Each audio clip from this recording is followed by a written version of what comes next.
Hello, everyone. This is Dr. Garrett Smith, the nutrition detective, here for another Love Your Liver live stream where we get to expose all of the fraudulent lies and hoaxes and misinterpretations. Sometimes things that I may teach you guys about were not purposefully done. They were simply misinterpretations of what people observed. So not everything is always malicious, but these days a lot of it is malicious. So, or people figured out that it was that way and then they kept pushing it. What I wanted to go over today, the topics that I mentioned in the description of this video. So one of the things was a suspicion of mine, and I'm sure a suspicion of some of you out there who have been doing this stuff with me in the Love Your Liver program, is that the carnivore diet. So first of all, nose to tail carnivore, absolute disaster. If you think you're doing well on it now and you think I'm just full of crap, all I have to do is wait you out. You're gonna get vitamin A toxicity, no doubt. No doubt. Let me adjust this down just a little bit. It comes for everyone. Actually, the funny thing is a lot of people think, well, why did this person get vitamin A toxicity and I didn't? Well, there's a study, actually, it was in 3 siblings, oldest sister and 2 younger brothers. And they were given chicken liver pate by their mother. Sister had no problems. Older sister had no problems. Why? Maybe because her liver was bigger and maybe she didn't have certain genetic things going on. And both of the younger brothers both got sick. Smallest brother got the sickest. How big was his liver compared to the other 2? Oh, it was the smallest liver. So anyway, nose to tail carnivore, absolute disaster. All I have to do is wait you out and I'll be proven right. It's sad, but I got time and I'm only getting healthier. So the reason why I'm concerned about the all muscle meat, now can all muscle meat carnivore, is it a good temporary diet for some people to kind of get them out of health problems? I think so. It's a very simple. I saw somebody saying that my diet was restrictive on Facebook. I was like, have you seen some of these diets?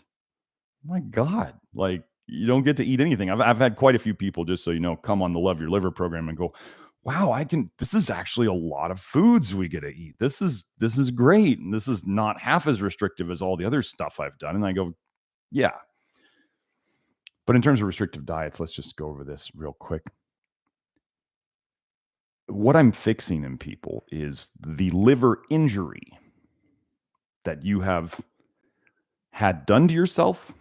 Could have been in utero if you were born jaundiced.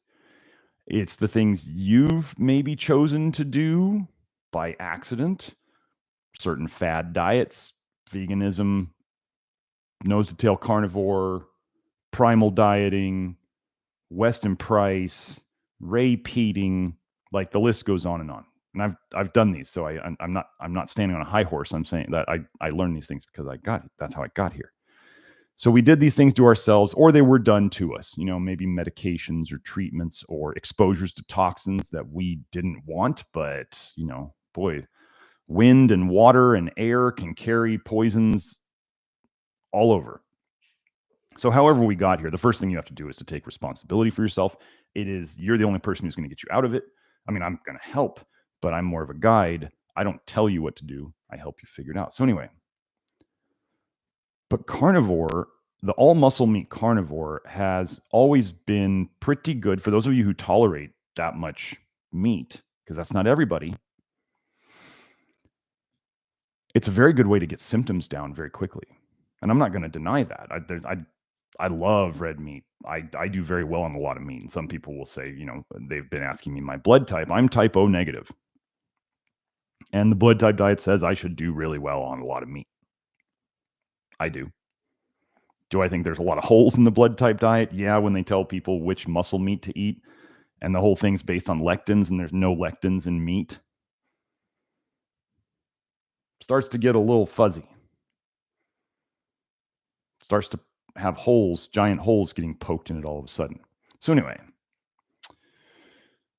carnivore is very good at reducing symptoms. Why did I think that was? Well, because if somebody's doing a high-fat version of the carnivore diet, all that fat is very good. Keto dieters, you should listen up. Your body stores fat-soluble poisons in your liver by binding fat to them. Did you know that? Did they not tell you that? Oh, whoops.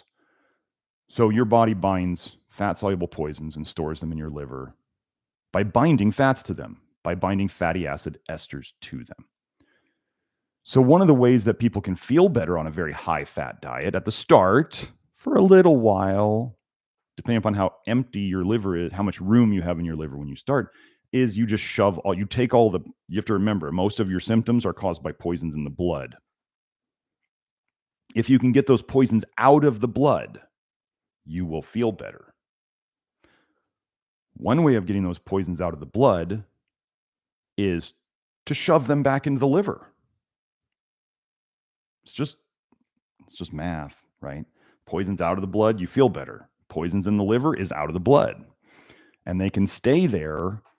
Just think. So somebody goes on a keto diet and they're like, I'm losing weight. I feel great. This is amazing. And they eat the fat and the fat and the fat, and they're shoving poisons, any poisons that come in, which they may be on a fairly low toxicity diet, some of them. This is true. But still, any poison that comes in, they're not eating fiber much, which is soluble fiber helps to bind to poisons to carry them out. They just shove it all back in the liver. As quick as it comes out, they shove it back in the liver. That bile, how do we absorb fats? Oh, we use bile. How do we get rid of poisons? Oh, it's the bile. So those of you who think that like you're going to eat a bunch of fat to squirt out a bunch of bile and this is going to help you detox, no, because the bile and the fats get reabsorbed together.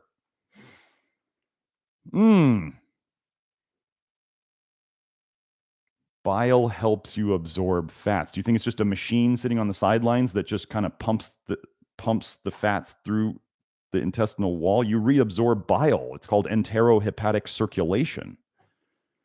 Bile helps you absorb fats, which means fats helps you absorb bile. Bile is toxic. You want to get rid of your bile, not reabsorb it. So any of you out there, this is why I say so many times, this is not a game. You're going to go out there. Some of you out there are going to think you're really, really smart. I give you a little nugget of knowledge, of reality, of fact, of science. And you go out and you think, I'm going to do this all on my own. I'm going to do it better than Dr. Smith. I know I used to do it. I used to be too smart for my own good. And if you've been so smart that for your own good that you're here because you're sick, maybe take a step back and go, maybe I should listen first and do what the other people have been doing at the Love Your Liver program to help fix myself before I go off Wild West and start reading about choline. And I'm going to take phosphatidylcholine because choline helps, emulsify fats and get stuff out of the liver. And then I tell you, oh wait, LRAT, lecithin retinyl acyltransferase, or it might be retinol. I forget if it's retinol or retinol. LRAT is how you store. It requires lecithin, which is phosphatidylcholine, to store vitamin A in your liver. So you're taking stuff when you take your nano emulsified vitamin C. You're taking phosphatidylcholine, which is going to shove everything into your liver more. Careful. Love Your Liver program really doesn't cost that much. You can come and learn from all the mistakes we already made for you. But anyway, back to the carnivore thing. So somebody posted, they were talking about it last week in the comments, and I went and I looked, and it's a book. I put the link in the description of the video. It is a book from, let's see. It is, oh gosh, they have so many empty pages in this book. What must I do to get well, and how can I keep so? I see the last name Stewart. I want to read the first name. I want to get it right. Elma Stewart. I believe that says Elma. It's in kind of that old-timey, fancy calligraphy type. So anyway, this is a book about what they would do is they would fix people's health problems by putting them on a lean beef, not fatty beef, a lean beef and hot water diet. And they would see many, many, many health issues go away. When was this book written? The dates I've seen in the book were 1898. So I want you to think about this. First of all, if all the health problems everybody's ever had was solved in 1898, why did it fall out of favor? Why did it go away? First of all, because extremely restrictive diets, even people who are unhealthy don't want to eat all meat, only meat, and hot water for the rest of their lives. It's unsustainable. Probably because it kind of feels unnatural to people. They have an instinctual rejection of it. There's something wrong with it. Grant has done an amazing job. I mean, it takes a very specific mindset to just eat the same foods over and over. So Grant Genereux, those of you who are familiar with him, for 7+ years, he's been eating beef or bison, black beans, and white or brown rice every meal, every day. He had a little variation in the start to that, but he has since simplified it because his goal is to go 10 years on that very, very low vitamin A. It's not zero. Very, very low vitamin A diet to prove that we don't need any vitamin A at all. And I commend him immensely for it. That's real science, folks. Real scientists, just so you know, real scientists always experiment on themselves first because they have morals and ethics, and they wouldn't do it on other people if they didn't do it. If they didn't know that it was safe, they wouldn't do it. And that's what I do, just so you know. Everything in the Love Your Liver program that I talk about and stuff I do on the testing and the blood testing with the hair testing, I've done it all on myself because that's the kind of moral and ethical person I am. And lo and behold, I fixed all my health problems. Wow, amazing. Pretty cool. So let me go into the part in this book. So I want to go into, so you have to understand there's a difference between relieving symptoms, which is not bad in and of itself. It's not good or bad in and of itself. I mean, it's good, right? You get to feel better.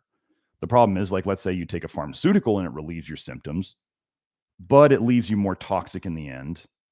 That's not good. Or overall, I mean, if you save your life with something, that's good. But if you poison yourself along the way, well, that's something, it's a cost benefit kind of thing, risk benefit kind of thing. But so my early theory on this whole thing was that without any kind of things to bind the bile, at most in the research, a normal diet, they say you poop out, you actually only get rid of about 5% of your bile in your poop. Okay. So they're saying that's like normal. And 95% of it is reabsorbed. That's the normal statements in the literature. So if, let's say, on a normal diet, people are eating some fiber and they're getting rid of 5%. Okay. Specifically soluble fiber. Insoluble fiber doesn't absorb anything. So normal people are eating some soluble fiber. So there's going to be some people who are eating a ton of fiber, which can be good or bad. I go over that in the Love Your Liver program. I have a whole video on that. But let's say all muscle meat carnivore are getting almost no fiber at all. So they would be excreting even less than the 5% of bile in their poop. And I'm telling you that when you want to get rid of toxic vitamin A and all these other fat soluble poisons from your liver, and your bile is full of toxic metals, and you don't want to reabsorb those either, you want to poop out as much of your bile as possible. If you think of your bile as the liver's poop, that's the best thing you can do. Just think of, you want to make the bile. So here's the thing. People say, but what about, you need bile to do this, you need bile to do this, and it's all these good things. So am I saying not to make bile? No. Am I saying that bile can't do its job while it's in the intestines? No. Whatever jobs those are that we've been, properly educated about or possibly completely misled about. So you make the bile goes into your intestines. We want the bile to go to the right place, actually. So we don't want cholestasis, or AKA toxic bile, leaking into the blood. That's a disease process that can cause practically all of the modern chronic diseases. So we don't want the bile escaping. So we want to make the bile. We want the bile to stay in what I call the bile pathway, which is liver to bile ducts to intestines, to some of it's pooped out, and then some of it gets reabsorbed, goes back to the liver, starts the cycle again. Okay, that's what we want. So nothing I'm saying gets in the way of your bile, whatever good jobs it's supposed to do. Nothing I'm saying gets in the way of that.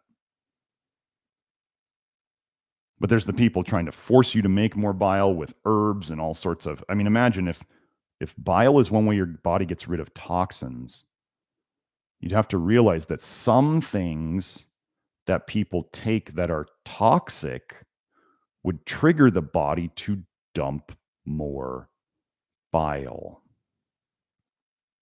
Some things, like I've shown on the research forum, I have an article about vitamin D and vitamin A. And when people took those by mouth, their body actually released less bile. Where did that bile go? Well, it either got stuck in the liver or just didn't make it, or it went back into the blood. See, if they don't measure your blood bile, your serum bile, they don't know where the bile went. They just say, oh, less came out in your poop. But where did it go? Did it go back into your blood, or did it get stuck in your liver? Because it's probably going to go either place. Let me see if I can find that article about vitamin D and vitamin A. I got to remember what it was called. So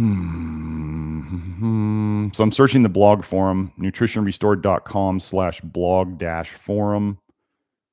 And let me see, I think it's,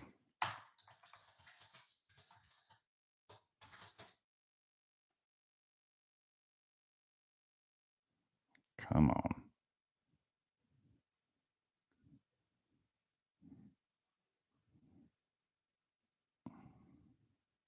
I'm not going to waste much more time on this. If anybody wants to go look for that, it's on the forum, and it was about vitamin A and vitamin D, and how when people took them by mouth, they actually released less bile. And my theory on that is the body's actually saying, we don't want to absorb this. Does that make sense? They stopped pushing out as much bile from the liver because the body said, whoa, there's some real trash coming in here. Don't absorb that. Funny thing, if I'm saying when we don't make bile, it's either going into the blood or it's being stored in the liver. That's fatty liver. What color is fatty liver? Go and look up fatty liver images.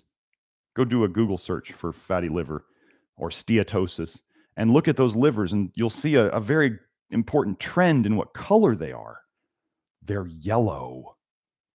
Bile is one of the main colors of bile is yellow. Usually when people vomit up bile, they notice it's yellow. And what color are vitamin A compounds? Yellow. So anyway, back to this book. I'm gonna move forward now. So I'm just gonna read this quote. What I'm setting this up with is All muscle meat carnivore, a lean beef and hot water diet can relieve symptoms, but I do not believe it is detoxing the liver very well because it's not helping you get rid of any bile because there's nothing to bind more of the bile to help you get rid of it. So the toxicity is stuck in the liver. And what that means, what I would suggest, and this seems to happen in carnivore people and keto people, is when they come off the diet, they're super strict, and then they come off the diet for whatever reason. Their symptoms come back like a freight train, and they're worse than they were before. And then they're stuck. Either they go back on the restrictive diet that they obviously didn't enjoy or they wouldn't have cheated, or they go back to their suffering that they didn't ever fix. It actually got worse underneath. Like festering is the term I like to use. Things just fester under the surface. So let's go into this. Here we go. This is page 6 in the Roman numerals, XI. The patient, some 100 miles away, on first writing to me, said that from reading my book, he had for a month taken only hot water and minced beef, which he relished amazingly.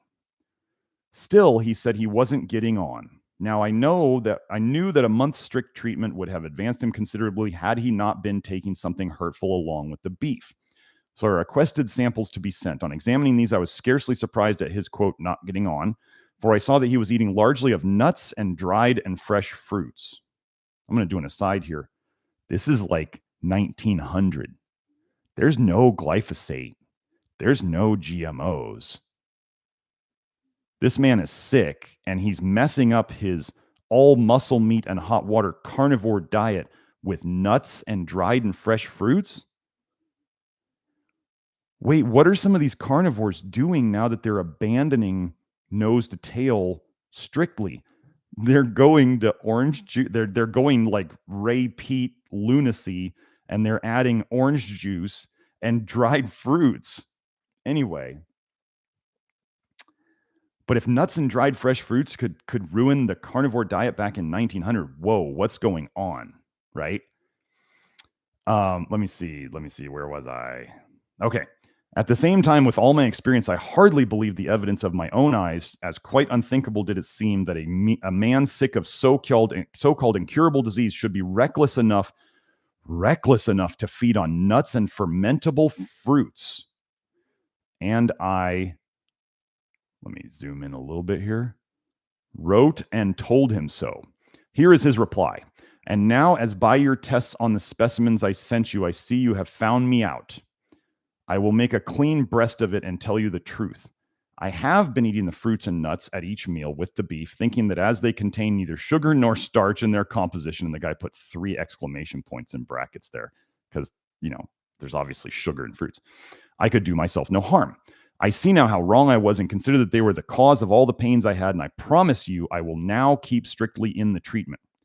After a fortnight, 2 weeks, right, of unembellished adherence, he was able to report swelling left feet and ankle joints entirely, power of locomotion much improved, sensation of dragging weight in legs gone, and little or no pain now in affected parts. 2 weeks, major changes. He got the poisons out of his blood. Do you think he detoxed in 2 weeks? I'm going to tell you no.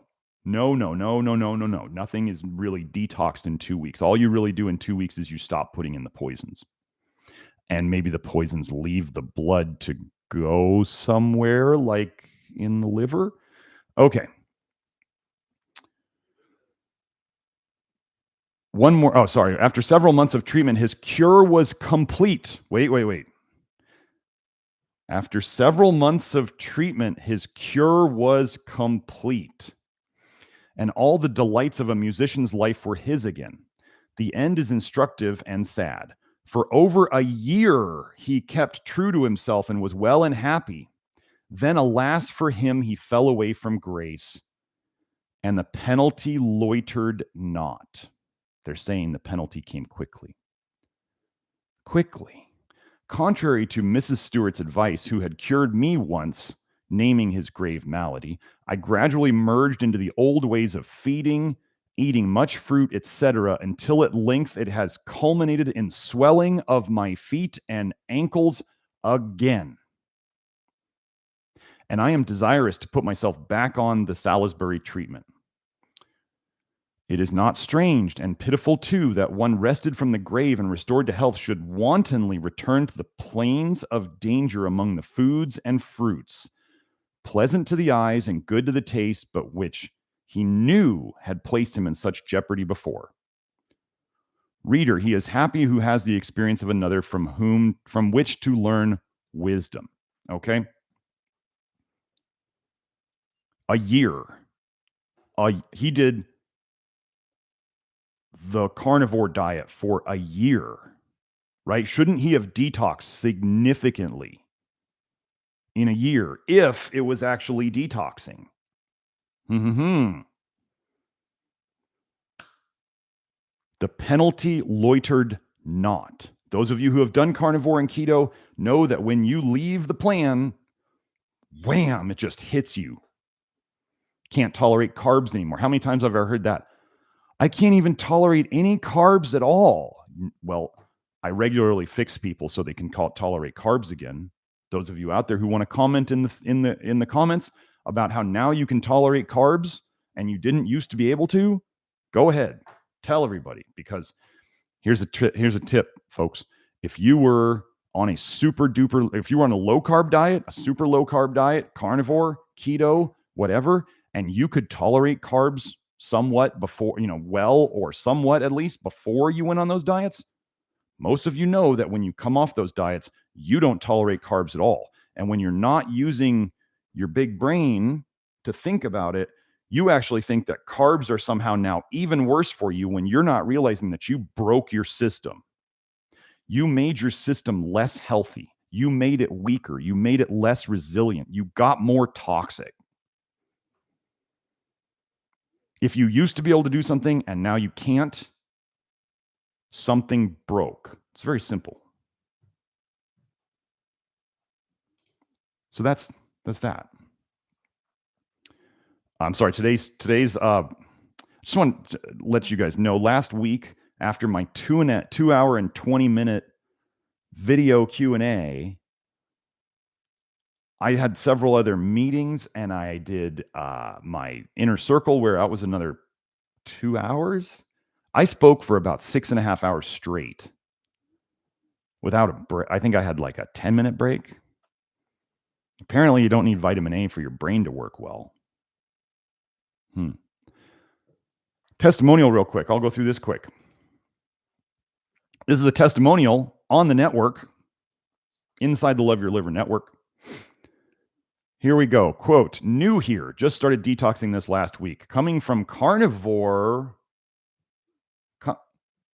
Coming from Carnivore. Why wasn't she all fixed? Anyway, I was carnivore for about 6 months prior to finding out about vitamin A. I was keto for a couple of years before that and raised on the standard American diet. Now, I want you to know, I'm not making fun of this person. I'm not mocking this person. I'm pointing out to all of you who have done this. We've all done this. Whatever diet you chose, they didn't work. Okay. In October of last year, I was diagnosed with Hashimoto's and chronic idiopathic urticaria. That's skin rashes and itching and stuff like that. Urticaria has been generally rashes, but probably itching. Doctors weren't very helpful with the hives at all. They basically just wanted me to take Zyrtec and antihistamines for the rest of my life. Not content with that solution, I started the carnivorous journey, which helped control the hives, but they never fully went away until I stopped taking kidney and liver supplements. As I thought the hives were a sign of histamine intolerance, and kidney and liver are pushed very hard in the carnivore community. I found out about the vitamin A toxicity issues when Garrett went on Nutrition with Judy's podcast, which I'll be on soon enough again. He's the reason I stopped taking liver and kidney. I felt a huge difference within 2 days of stopping them.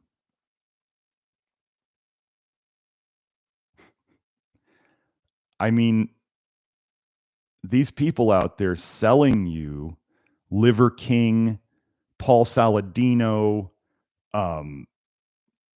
Carnivore Aurelius. I mean, the crash and burn that these guys are going to have when it comes, I think Saladino's already absolutely on the downslide.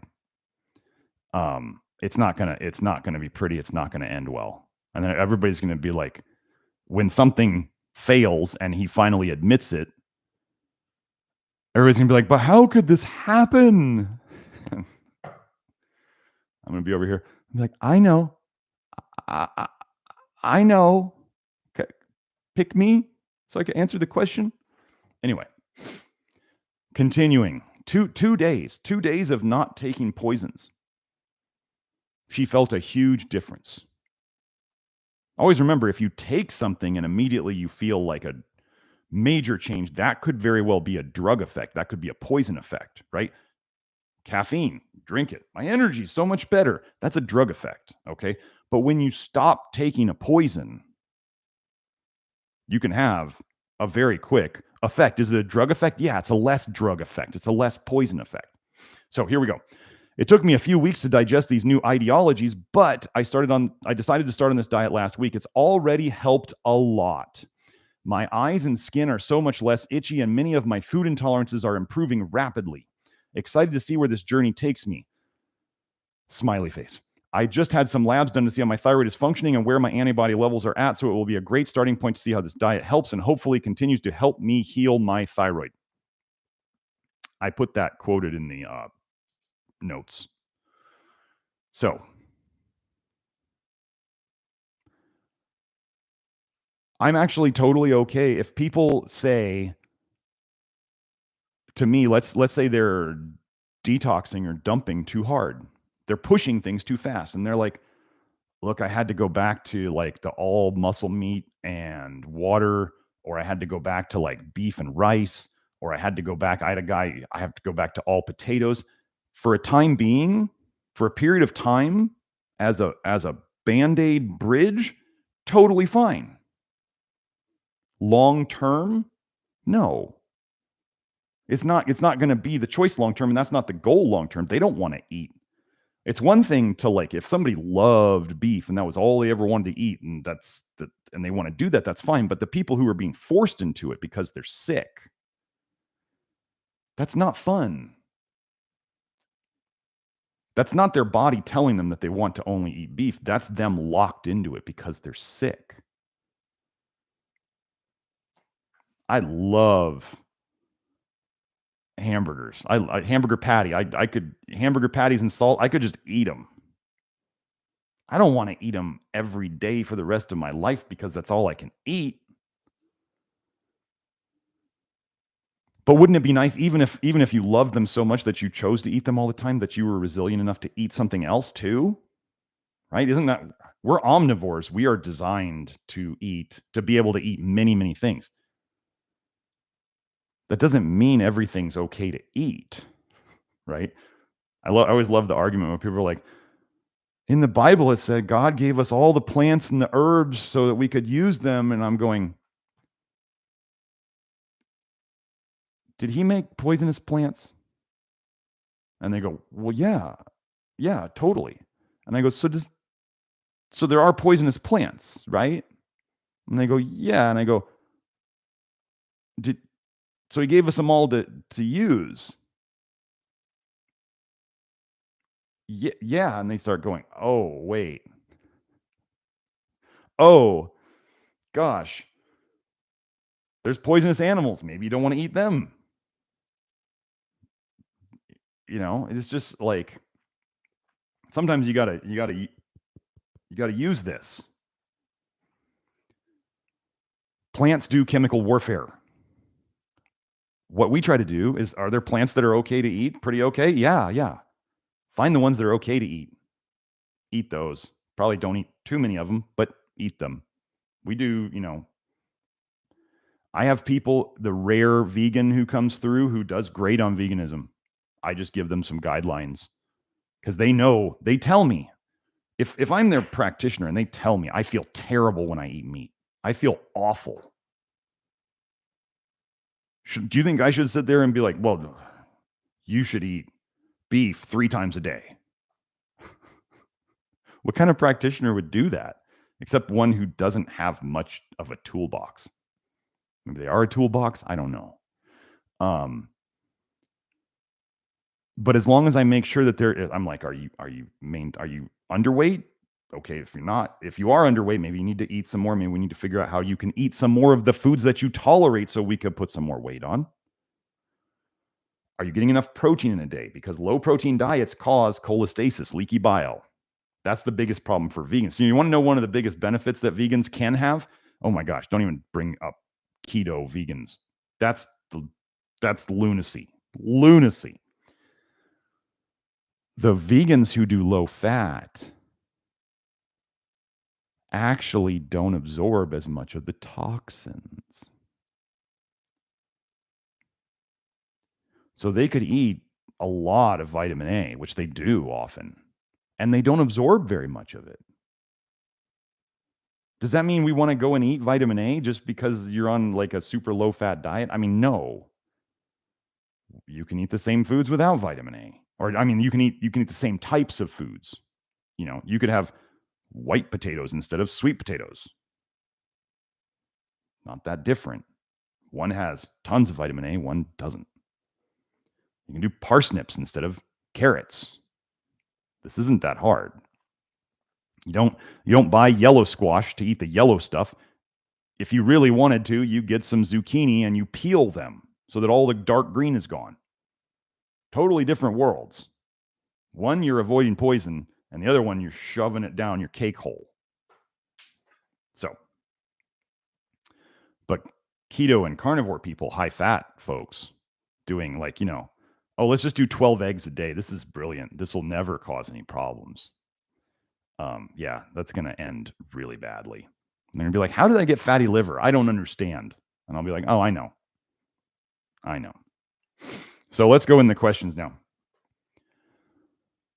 Allison asks, with saturated fats in bison, cow, chicken, or lamb, should those be limited because of the vitamin A that is in them? No.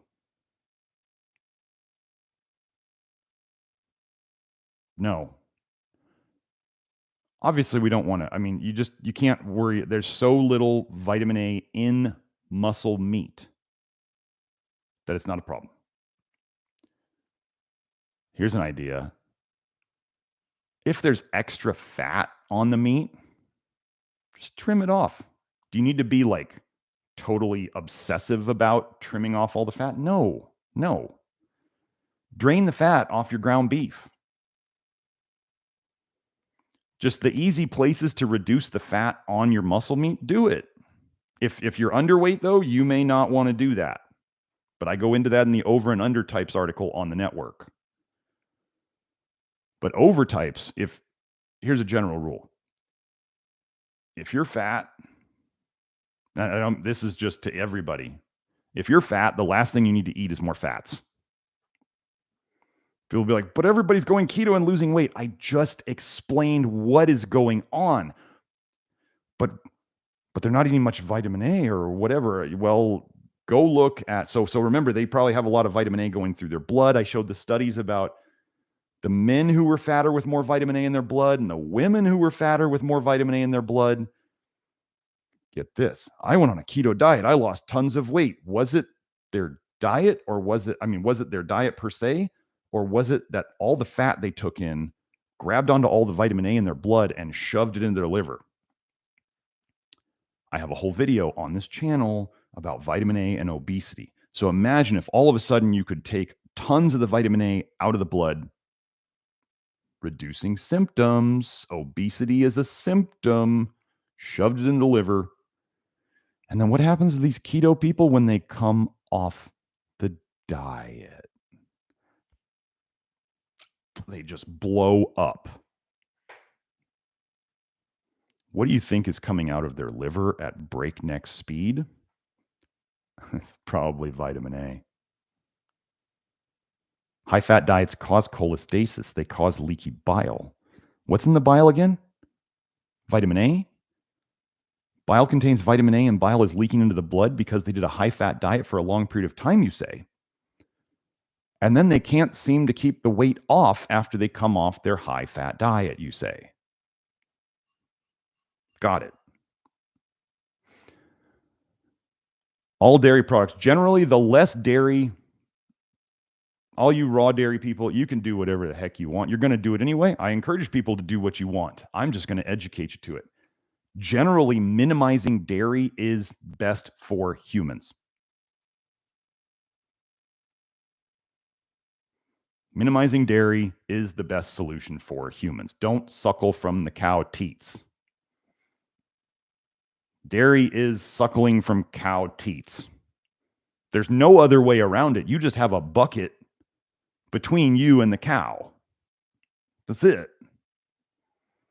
I guess it is crazy to see people be like, I am uncomfortable with other people breastfeeding around me, and then they're like chugging milk or eating cheese, right? Isn't that, you're just like, you took out the udder, because seeing people suckle at cow udders would just be.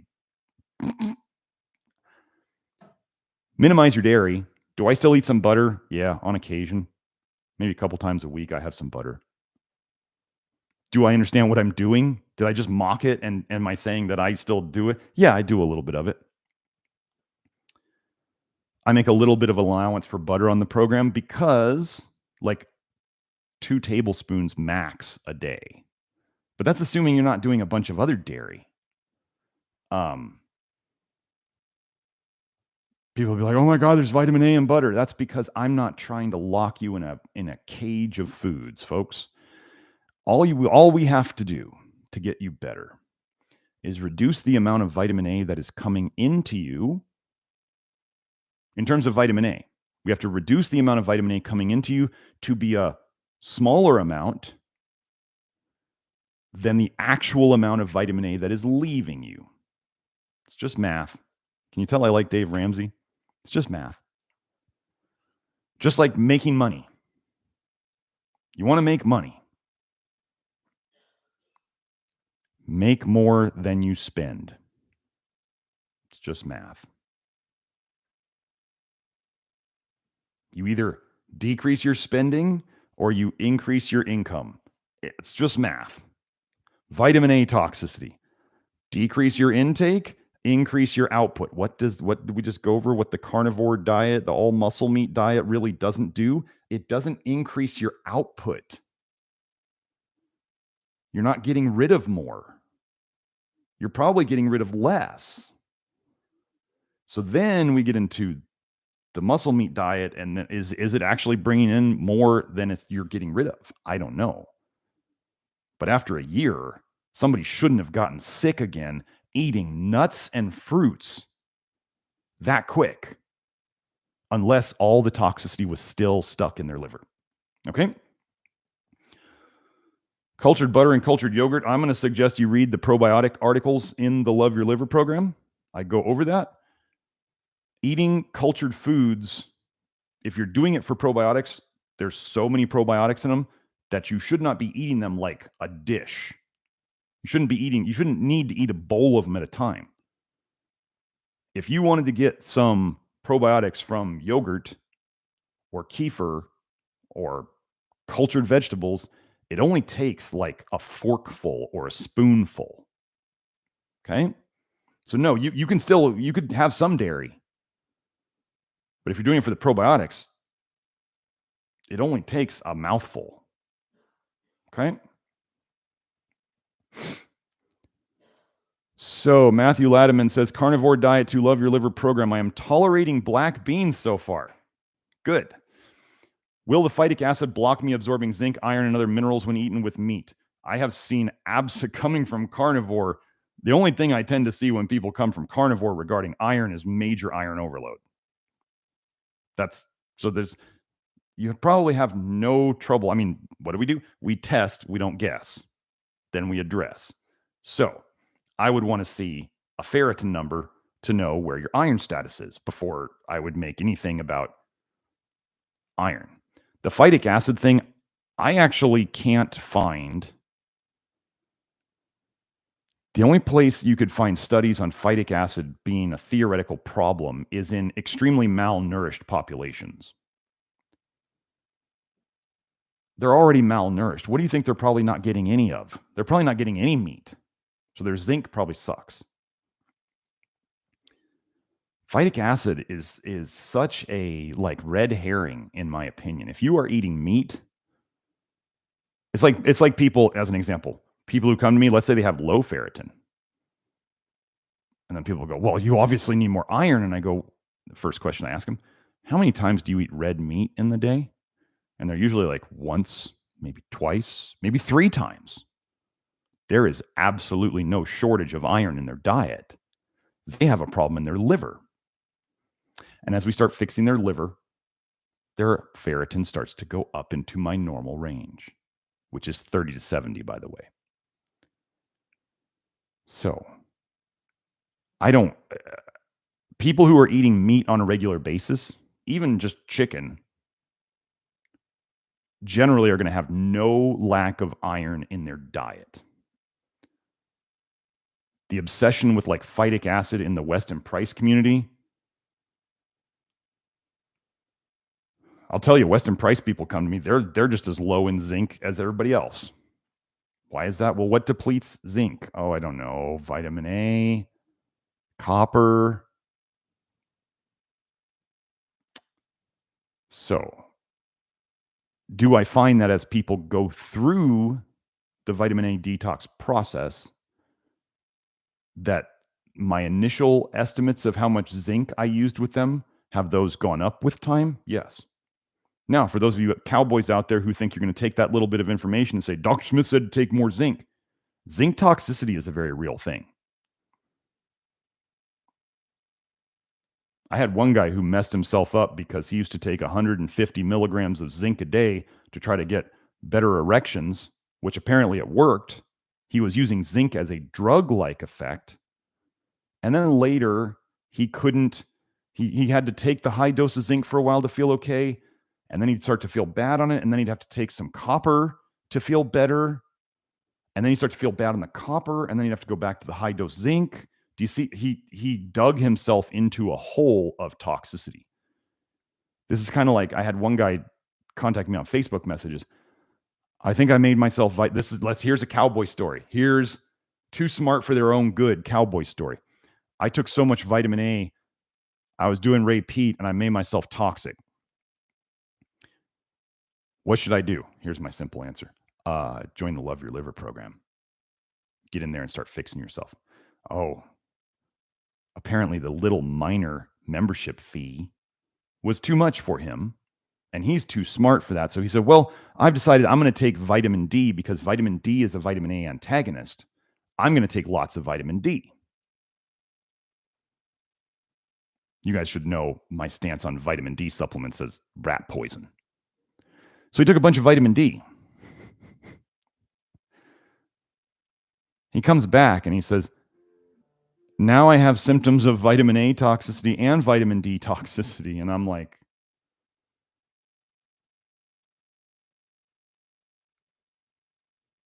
he said, how do I fix this now? And I'm like, stop. He said, I've stopped taking both of them, but the symptoms aren't going away. I'm like, here's the link.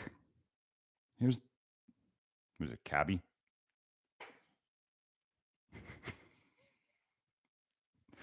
So, I'm not worried about phytic acid. Might it make you need a little more zinc? Sure. How do I get zinc right in people? During their detox process, when they're going to need a lot more because they're going to be dumping copper out of their liver, they're going to be dumping vitamin A out of their liver, they're probably going to be dumping cadmium out of their liver. I give them zinc based on testing hair, testing blood, watching their reactions to the zinc, and adjusting as we go. Sounds scientific, doesn't it? It's almost scientific. So that's that. Sentient now, what consistency should our bowel movements be? Some of these questions, like this is like analysis paralysis.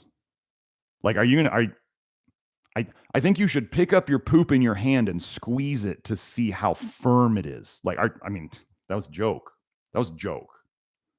But I mean, are we going to get into that? Here's a term that I use. uncomfortably loose. Okay. There might be uncomfortably hard. It's like people know when you see somebody, let's just as one example, when you see somebody who is they look too skinny to be healthy.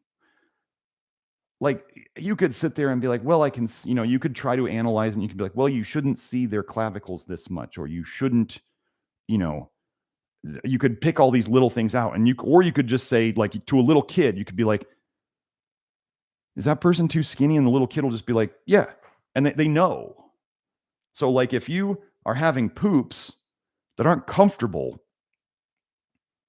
too hard, too soft,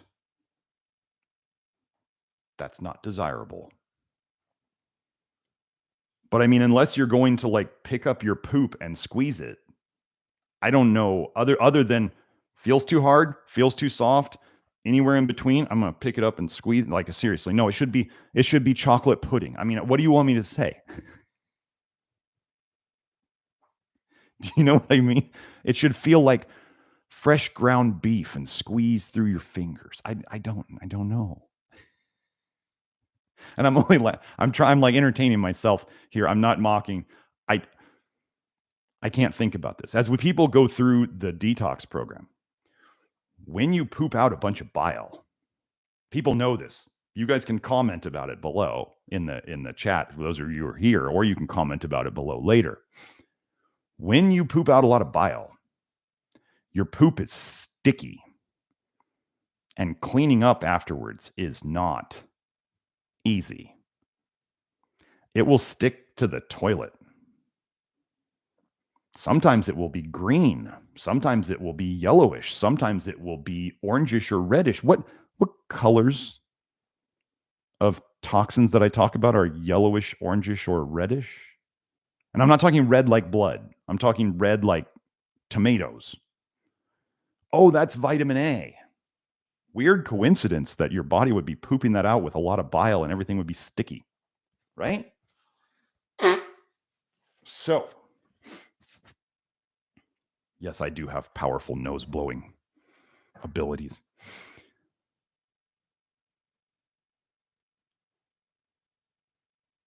Okay, so then I didn't finish your question. What consistency? So is it okay if they are soft, not diarrhea, but not well formed? I'd like them to, I'd like them to hold together, but not well formed like cow patties. That's all right. Or do they need to be very well formed? What does it mean if they are soft? Actually, what we do tend to see is as people eat, as people are getting rid of more bile, they will tend to be more soft. I'm not going to sit here and be like soft serve ice cream or, it's just like, is it okay that they're softer than they used to be? Yes. Yes. Hope that answers it. And I sorry if I had too much fun with that. Theodore commented, soft yellowish brown is fine for me. That's a very good description. Okay. Houses says, what advice do you have to help people avoid the technocracy, however you want to say it, and transhumanism that the controllers are pushing on us? Do you think they will let some of us escape it and live in the country?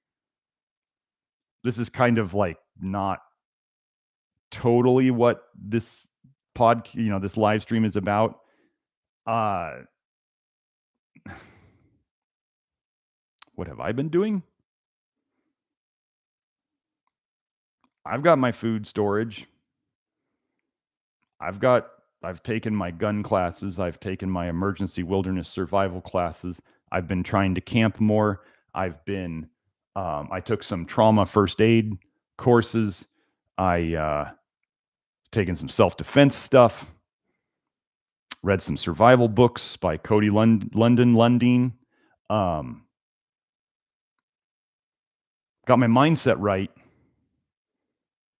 That's the most important thing.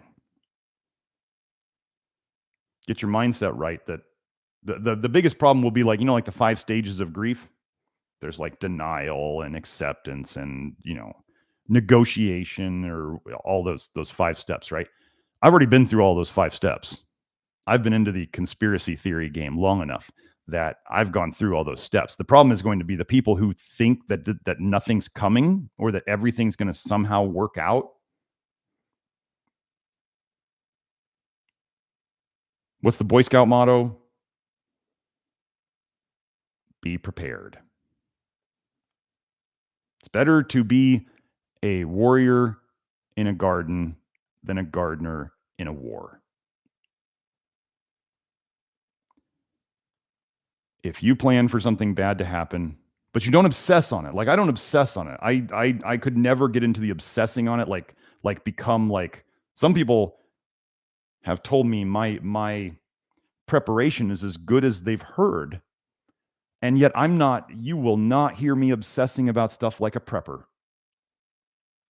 I saw one person on my Facebook post all this stuff. You got to go through all these questions of, okay, where are you going to meet? And for every situation, whether it's a nuclear thing or a flooding or terrorist attack or an EMP, like you got to have all these plans and you got to go over with all these people and you got to lay it all out. And I was like, that is a quick way to insanity. What you need, this is just like dietary stuff. Proper concepts and principles to act on. Nothing works for every situation, or as Mike Tyson said, right? Everybody has a plan until they get punched in the face. Proper concepts and principles. This is like when people come to the Love Your Liver Network and they're like, where's the food list? Where's the food list? What can I have? What can I have? And I'm like,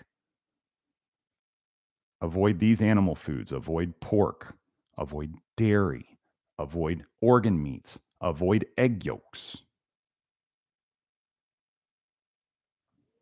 Plant foods, avoid yellow, orange, red, dark to medium green. If they are white, if the part you're eating is white, off-white, or light green, you're generally in the clear. Except some people are going to say, well, but milk is white. I already went over that.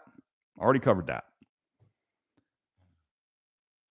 Then with that list, you could go to a restaurant and pretty much do well. I went to a Peruvian restaurant with my family. I posted the pictures on Facebook and Instagram.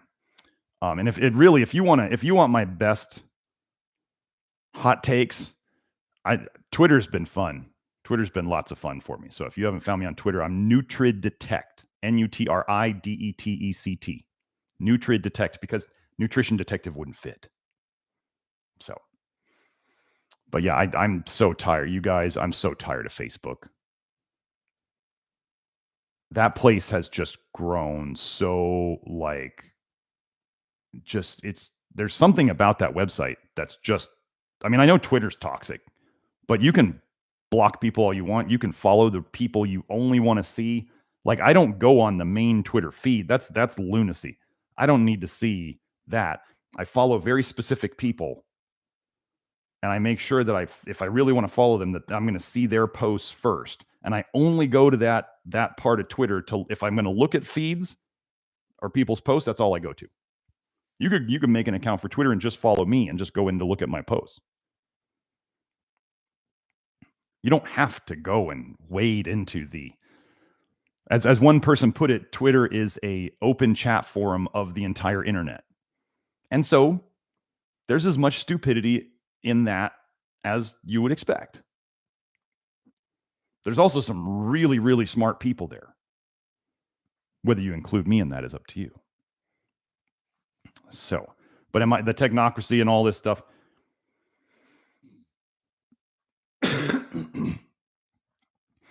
If somebody tries to put a hole in me with a needle, I'm going to put a hole in them first.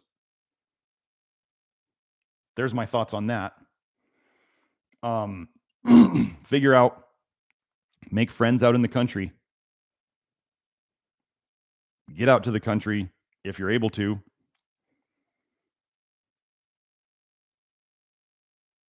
Find like-minded people. I have, I know of an area where there's 10,000 head of cattle right around there. There's a vegetable farm right down the road. There's a pinto bean business with 2 silos down the road. There's a well with a hand pump. Those of you who think that electricity is going to be around when the shit hits the fan, man, you got another thing coming.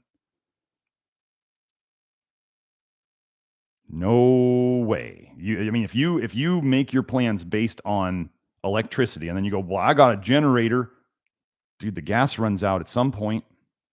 Somebody steals your gas. As my gun instructor said, everybody's stacking all this ammo. My gun instructor's like, if you know what you're doing, you only need about 100 rounds of ammo to go get some more ammo, if you know what I'm saying. And I was like, oh, I get it. Think of how many people are out there that just buy guns and ammo and they suck at using them. Or they never shoot. That's why I'm going and doing pistol competitions, and I'm starting 2-gun where I get to shoot my AR. I'm doing those, like, I'm going to be doing 2-gun competitions a month, every month I can. Perishable skills are called that for a reason. Perishable. Work on your skills. Get skills.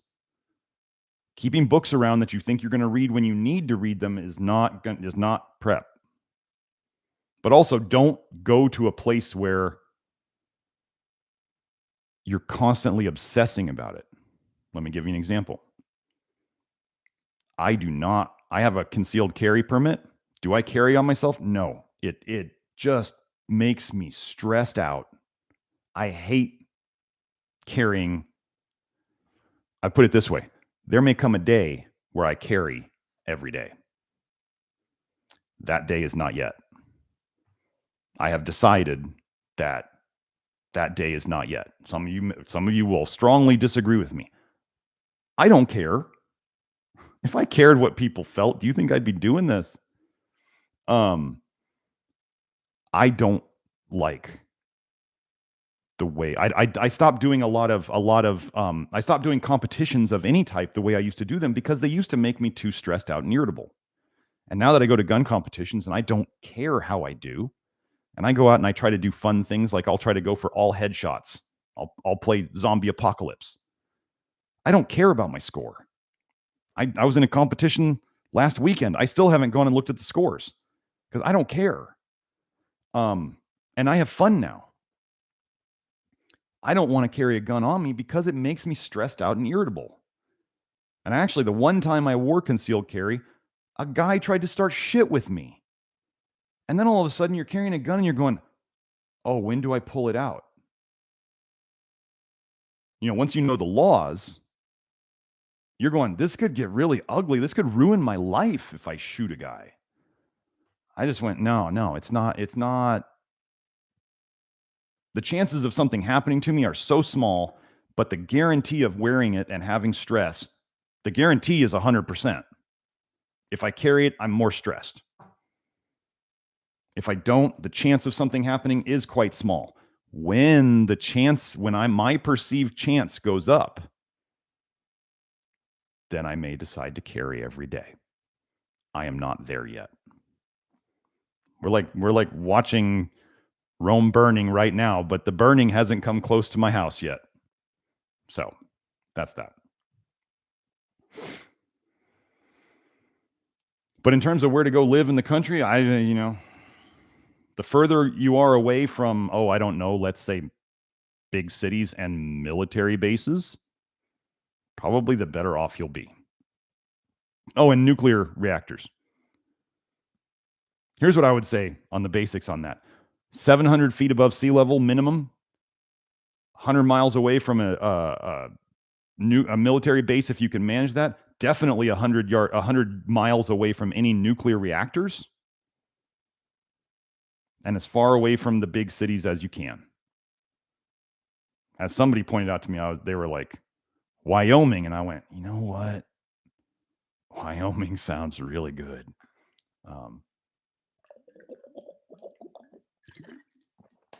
But my kids are down here in Tucson.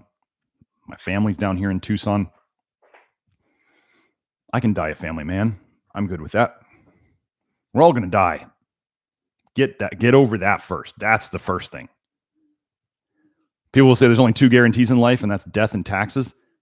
If there's no government, there's no taxes. So therefore, the only true guarantee is death. Get over that first. That makes everything so much easier. We are sacks of meat that were put here in this life to experience things in the physical form and to learn lessons that have consequences in the physical form. That's the only reason for these sacks of meat, is to learn lessons that you couldn't learn as a spirit floating around, an angel, whatever you choose to decide that is.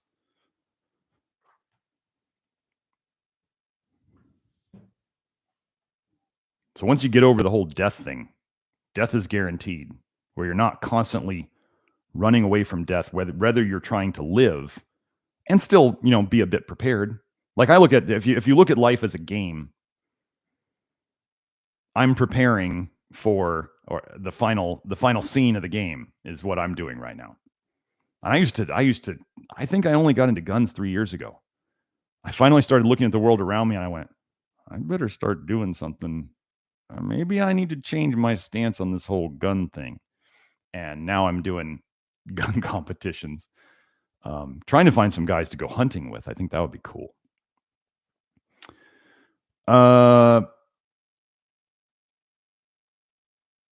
So let's see.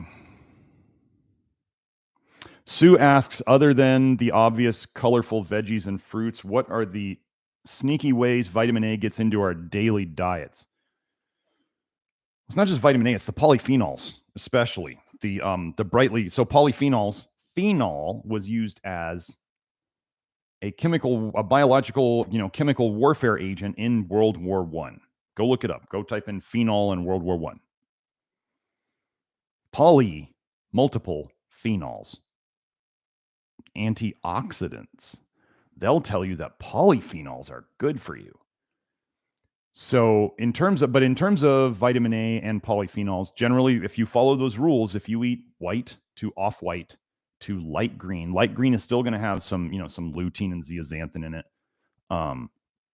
Some people are extremely sensitive to lutein and zeaxanthin, worse than the other vitamin A's. I don't know why. I haven't figured it out yet. But lutein doesn't go through the normal vitamin A pathway. So what else is broken that's not doing that for them? I don't know. So I know down in I think it's in Mexico. I don't know if it's Mexico, but it's definitely Central and South America. They put vitamin A in the sugar, in the white sugar. All you Ray Pete Mexican Coke folks may want to reconsider your. I mean, the fact that there's people out there who would actually be advocating that Mexican Coke and orange juice are healthy. Wow, you've lost it. You've completely lost reality. Anybody who's ever drank orange juice knows that the insulin ride, the insulin and blood sugar ride you go on after orange juice is outrageous. Oh no, this is how you boost your metabolism. Here's a tip. If Petarianism was good for your thyroid, some of their biggest advocates wouldn't be obese. They wouldn't talk about putting on healing pounds, because I knew a guy, they told him, you're going to drink all this milk. It was a gallon a day of milk and doing all this other crap. And the guy gained like 20 pounds in 2 months or something. And this was a skinny guy to begin with. He was lean. He was athletic. He was lean. You know what they told him? Oh, you're just detox. You're fixing your metabolism. These are the healing pounds. You should go up to 2 gallons of milk a day. Double down. Whatever's happening to you now that you don't like, you should double down and do more of it. Run away from these people. You know, when people tell me I'm doing stuff on the detox, Josh Smith, and I don't feel good. Something's not working. Very simply, stop what you're doing or cut it in half. I mean, amazing advice, right? Where did I come up with this concept? Doc, it hurts when I do this. Then don't do that, or don't do it so much, or find out how much of it you can do it that doesn't cause you problems. Imagine that. Not, oh, the detox is going to end soon. Just take more cilantro. Almost every plant superfood out there, folks, if you didn't figure it out yet, almost every plant superfood is mega high in vitamin A. Mega high in vitamin A. What about the algae? Where do you think the ocean gets its vitamin A from? Don't want it there. But other vitamin A, I mean, I think I kind of went over the major pork has retinoic acid in it. People will, look up pork and they'll be like, it doesn't have any vitamin A. That's because they only measure retinol. Pork has retinoic acid in it. Whey protein contains vitamin A. And then obviously dairy fat will contain tons of vitamin A. So, and then there's a weird thing that happens when people take butter and then they clarify it, they heat it to clarify it for ghee. You ever notice how yellow ghee is? They've probably actually oxidized some of the vitamin A into worse forms, like taking the retinol to the retinoic acid, or they've simply broken off the fatty acid esters of the retinol esters, which is how vitamin A comes in fat, not retinol. It's retinol bound to a free fat or to a fatty acid ester. So they chopped off the free. Heating is one way to create more free fatty acids. Free fatty acids are almost universally regarded as inflammatory in the research. So you heat up butter and then it turns more yellow. Heating would create more free fatty acids. It would oxidize the retinol, probably separate it out, and then you get a more yellow product. It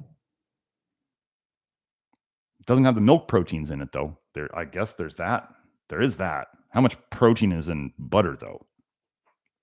Anyway. Fortified vitamin A vitamin A and D are fortified in all your alternative milks, your nut milks, your seed milks.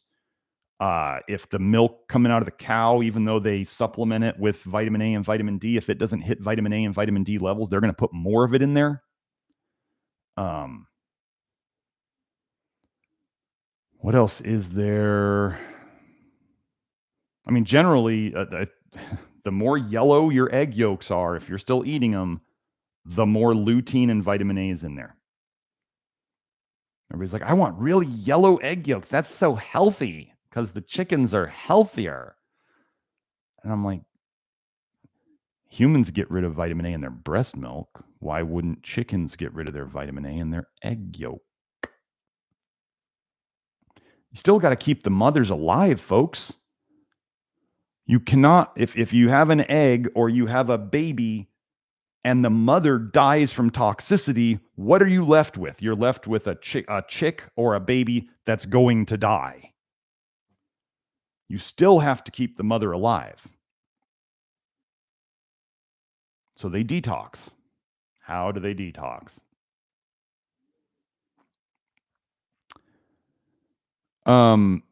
Bob says, I have noticed an increased rate of spider veins and receding gums. It sounds like the scurvy-like symptoms. Can you talk about how this could be related to vitamin A detox? Well, first of all, you may be pushing things too hard. Like I just said, many people go in and they read something from me and they go way overboard because they're sick and tired of being sick and tired, or they just think that, no, this will never happen to me. And they push too hard. So remember, it's a poison on the way in, it's a poison on the way out. You dump too much vitamin A into your system, you still have cholestasis. You're still leaking bile into your blood. But this was noticed very early on with the people doing Grant's approach, was they would go on a low vitamin A diet. Most of them tended to do what Grant did. What I took on as my job was to open up the diet, because how many people would do Grant's diet for any length of time? Many of you on here have probably tried that. And you were like, it just sucks. I would never do it. So I immediately went, okay, let me look for what else we can eat. What else can we eat? What low vitamin A, low polyphenols, getting into it, need enough protein, want to get some soluble fiber. Don't go too crazy on the soluble fiber. And if you're having problems with the soluble fiber, do less. Are there other binders that we can use? Yes. You go and start throwing binders into a constipated person and you're not going to poop. So I'm sitting there trying to help people who come to the program so they can figure out what works for them at the state of their health recovery. But I put a link down in the chat, Hypervitaminosis A and scurvy. Now, I don't have the whole paper there. You could probably find it on Sci-Hub or other stuff like that. I may have it on the forum. But anyway, they basically said, the gist of it was, in all our studies in like mice and dogs and all this stuff, the symptoms of scurvy are exactly the same as the symptoms of vitamin A toxicity. I think I went over this last week. Let me see if I did a post on this. I might actually, you know what? I think I did this in the post on vitamin C in the advanced detox program. Yeah. So, yeah, I think I went over this almost exactly last week. One of the videos on this channel is about how vitamin A depletes vitamin K. Vitamin K is also associated with bleeding, excessive bleeding, like bruising and bleeding gums. So we know that vitamin A depletes vitamin K. If you start dumping vitamin A out of your system too fast, that can just happen because you stopped eating vitamin A.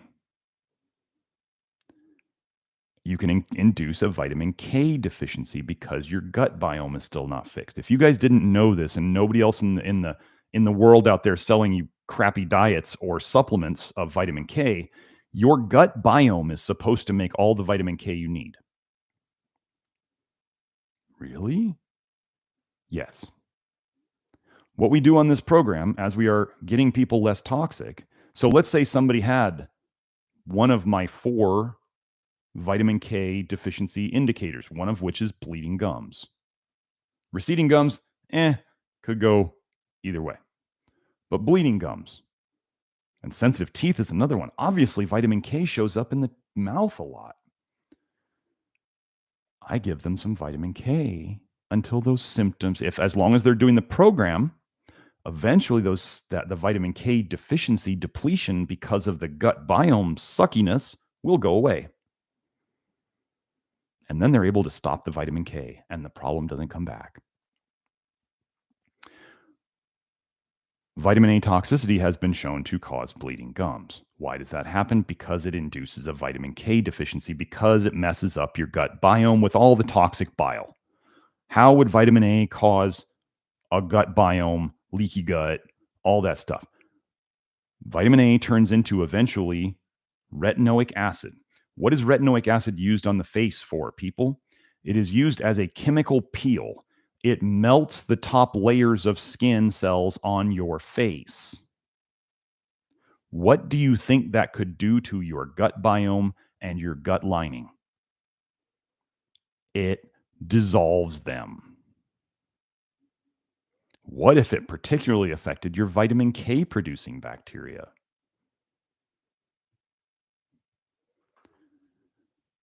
So, this would be an absolute example of you're probably pushing things too hard. You may have some nutrient deficiencies, especially minerals that are not being addressed. This is why I call it, this is not a game. If you continued doing what you're doing, those symptoms will probably go away, but I have no idea how bad they're going to get before they start going away. That could be months to years. This is not a game. I'm going to be doing on my new blood test, I'm going to be running a plasma vitamin C test. I don't eat hard. I mean, I eat an apple maybe once a week. Like, that's my fruit intake. Shouldn't I have scurvy? Scurvy is a condition of vitamin A toxicity. So we fix it by getting rid of the vitamin A, but when you take out the vitamin A, you can start dumping more vitamin A into your bloodstream because you're now making more bile. Your body's trying to get rid of all that toxic vitamin A bile that is stored in your liver all the years you were eating it. And sometimes it doesn't feel good. So what do? We slow things down. I'm working on, once I get a couple of these recent projects done, which I'm hoping to hammer out this weekend, I'm going to start working on more of the how to slow the detox down, because that needs to be done. But that will be in the program. There will be very easy ways of figuring that out. But so, like, as an example, I have studies showing that vitamin C, ascorbic acid, which is vitamin C, slows down bile production, slows down ADH, slows down ALDH, reduces your bile production and excretion. Gosh, that sounds like a miracle, doesn't it? So, vitamin C, do you understand?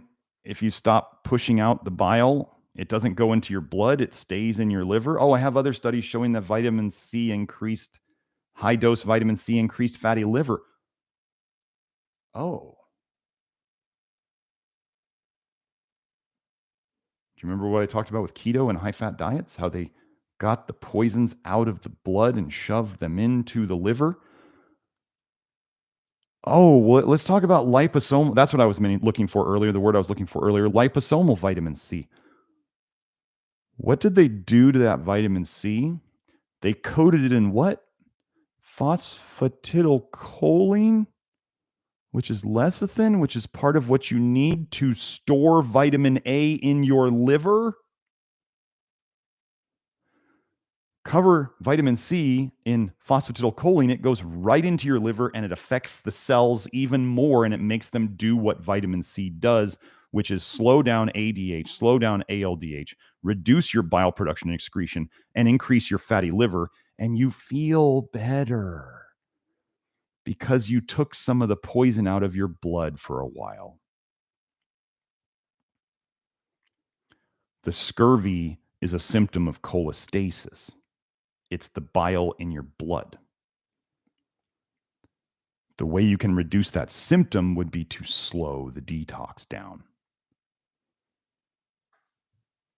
That's the kind of stuff I go over in the program. Too complicated for here. But and we've gone over vitamin A affecting collagen formation, which would be the spider veins and stuff like that. Yeah. People absolutely push this too hard. The only way people tend to learn that they pushed it too hard is they get smacked by the very same things I told them was coming if they didn't listen to me and they thought it was a game.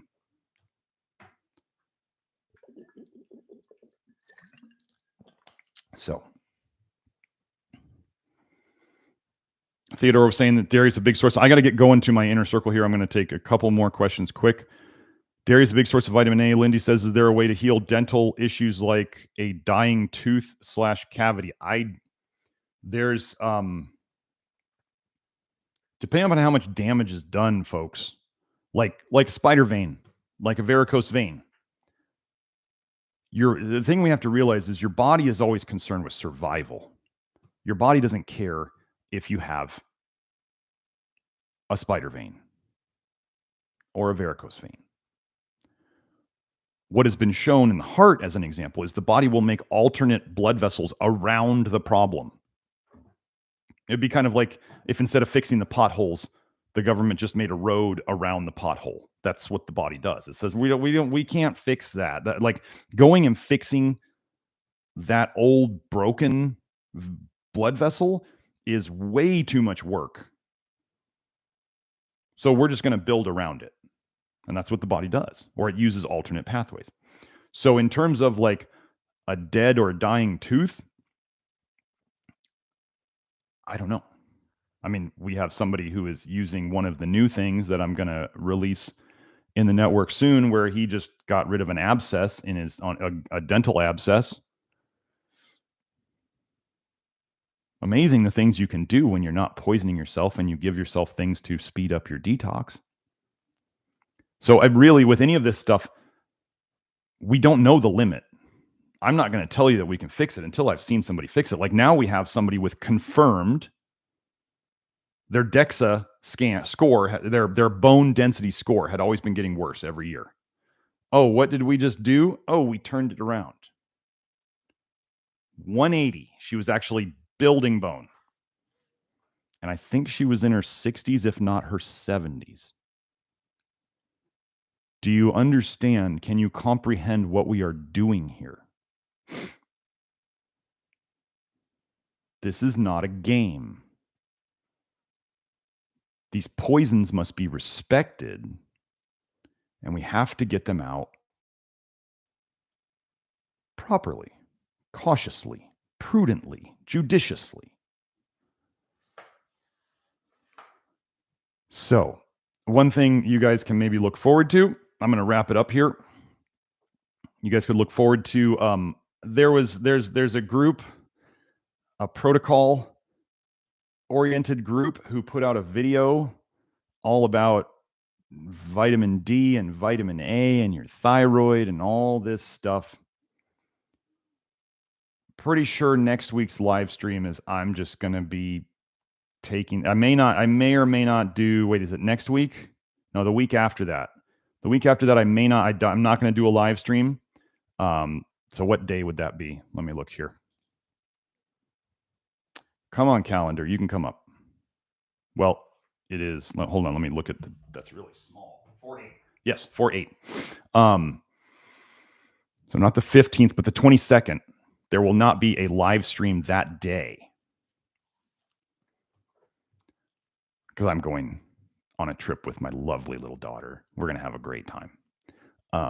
She's doing a dance convention up in Utah. So it's going to be lots of fun. Anyway. And she's doing so well without much vitamin A in her diet. Weird. I thought children needed vitamin A to develop properly. Oh. Anyway. She's going because she's doing so well. Her dance teacher told her that she wanted her to go to an extra competition so she could prepare for it even better for the one later. And I took it as an experience to travel with her. I don't usually get to travel with her on her dance things. Anyway, back to this. That week, I'm going to try to do a video where with research, we take apart all of the claims, which I believe if somebody goes back to the video, they weren't referenced. I'm not going to go into whose video it is. You'll know about it when I do this. If you understand the protocol, what I'm talking about, you can go find it. But we're going to take it apart with research. Like when they say you need vitamin A for your thyroid to function. Do I look like I'm like hypothyroid right here? Does my brain seem to be working like it's in brain fog? Do I look really tired after I just told you I spoke 6.5 hours straight last week? I worked out. I had 3 different workout sessions yesterday, and I'm not trying to do like some crazy, I'm not an exercise addict. I've been there, done that. Somebody posted on Twitter today, which made sense to me. They said, when your testosterone goes up, you actually desire effort. You desire to expend effort. That's what is going on right now. And I just talked to my buddy yesterday, who's the guy with the abscess that's going away. And he was like, dude, the stress that used to affect me is not affecting me like that anymore. Like he's like, I can have stress. We've all got stress. But a lot of us know that our tolerance for stress was very low. I have never had so many projects going on in my life at the same time. And had to deal with stuff like a divorce at the same time, and to deal with my mom's health issues, and to deal with all of this stuff.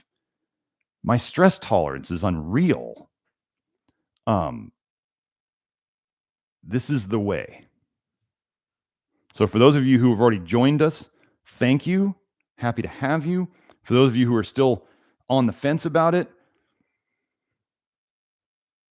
join us.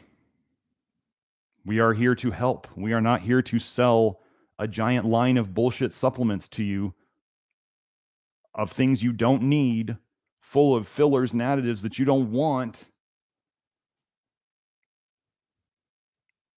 I've had clients in 27 countries now trying to find the truth out about all of this stuff.